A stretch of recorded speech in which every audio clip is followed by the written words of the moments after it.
Yon mga boss, good din na naman, ito na ng part 2 ng ating ginawang videos mga boss. Pasensya kayo, medyo natagalan yung upload ng ating part 2. Yun ang ginawa natin dito mga boss pala.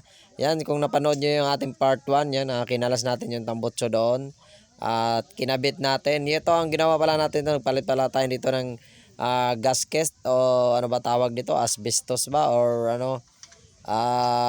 Doon sa ating tambutso dahil nasingaw yung ating tambutso din, hard starting dito yun. At may nag-ano tayo dito mga boss, medyo pagdating dito sa mga tips ko lang sa mga baguhan, lalo sa mga hindi pa, wala naman tayong mga torque cranes. Yan, ingatan nyo po dito pag higpit kayo dito sa may tambutso. Yan, yung bolt doon sa tambutso, yan, ingatan nyo po. At yan, number 10 lang po yan pag naka-rosy kayo. Yung mga ganitong rosy na decambio, number 10 po lahat yan. Number 10 dito sa may ano. Pero yung likod niyan, 12.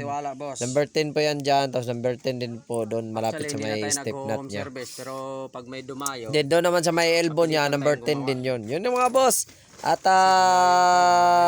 gusto ko palang mag-shoutout sa nagtiwala sa atin. Kahit hindi na tayo nag-post natin sa marketplace dahil medyo nakakahiya na kasi kung mag-post tayo doon, hindi natin kayang maanuhan yung mga nag-PM sa atin. Halos nag-PM sa atin mga 5, minsan 6 kada araw. Halos di natin kinakahiya naman, kaya hindi natin pa masikaso gawa ng medyo busy-busyhan pa tayo. Kailangan natin talaga ng kumita pa at malaki yung nawala sa atin. Yun, at pasensya na kayo sa mga hindi ko man na-replyan kayo, pero unti-unti ko naman na-replyan yung inyong mga comments. Yan mga boss, higpitan na natin. Clockwise lang paghigpit yan. Medyo dandahanin nyo lang boss hanggat maaari. Ingatan nyo, huwag nyo masyadong higpitan masyado. Kung mayroon naman po yung gasket sa hindi yan basta-basta higpitan. Lalo na mga ganitong model, sariwa pa ito. Yan. Pero kung alam nyo nang marupok ng inyong mga bolt dyan sa cylinder head na yan, yung sa bandang tambutso, kung alam nyo marupok, palitan nyo ng maaga yung hanggat maaari. Yan. At yun nga, plug reading rin tayo konti rito sa ating ginawa. Yun ano ba to? okay lang naman siya to Kasi hindi naman natin kaya din na basta-basta na lang din na gawan to. Kailangan ma-check talaga natin bago natin. Kahit pero hindi naman accurate yung plug reading nito kasi hindi naman natin na ipatakbo. At ano lang, kumbaga dyan lang siya, nakasinterstan lang siya. Saka lang natin tinignan, binumbumba lang natin kung magkaroon ng mga reach o magre-reach pa or mangingitim pa masyado yung kanyang spark plug.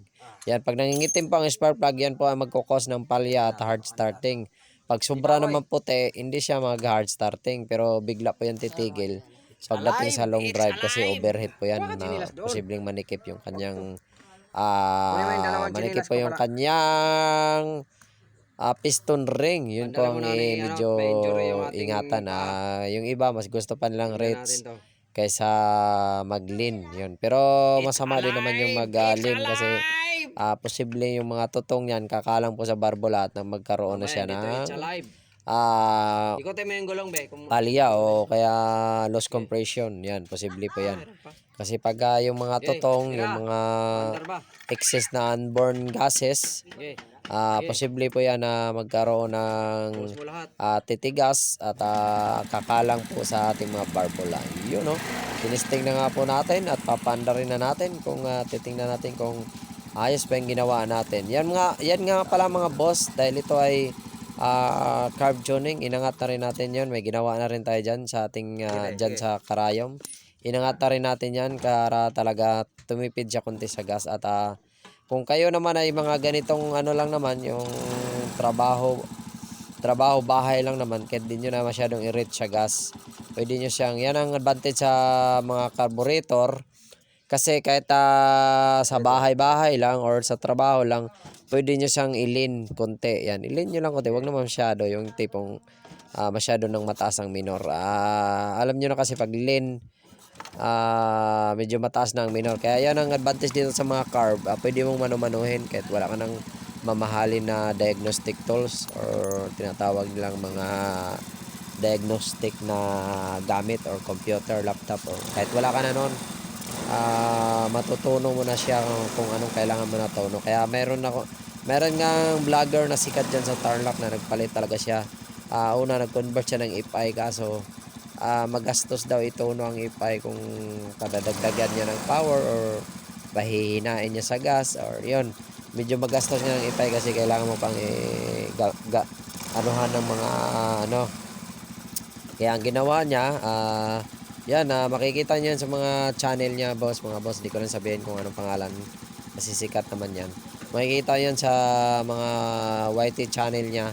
Yun. At pinalitan po ang kanyang setup at bininta po yung kanyang FI conversion. Naka-scooter siya, mga boss, mga kaga. Yun, naka-scooter po siya. At pinalitan po ang kanyang scooter ng harness para back to carb na siya. Ayaw niya ng FI kasi hirap daw ituno. Masyadong magastos pag ituno. Yan lang mga boss, at sana, at gusto ko pa lang magpasalamat kay Chian Vlogs and Elmon. Salamat sa inyong walang sawang suporta at sa mga sumusuporta sa ating YouTube channel mga boss. Agassi sa Vlogs, 1.4k na ang ating videos doon boss, at magsawa kayo, halos lahat ng videos doon, ilan lang ang ilang percent, mga 90% po doon ay mga informative videos, at I'm sure makakatulong din sa inyong pang araw-araw at po rin yung gamitin pang business or pang hanap buhay, lalo sa mga aspiring or sa mga liblib na lugar. I'm sure makakatulong yan na malaki sa inyo, you know. At hindi ko na pahabahin yung ating mga videos mga boss, at hanggang dito na lang. At thank you ulit sa mga lahat ng mga sumuporta sa ating page pala, Boss RC 2.0, kahit hindi na-uploadan ni Boss RC at busy yung aking baby boy. Busy, hindi niya na-uploadan ng mga videos na gusto niya, at yan, sinasama ko muna pag-upload ng aking mga DIY, you know. God bless everyone. Agassi sa works, Agassi sa vlogs.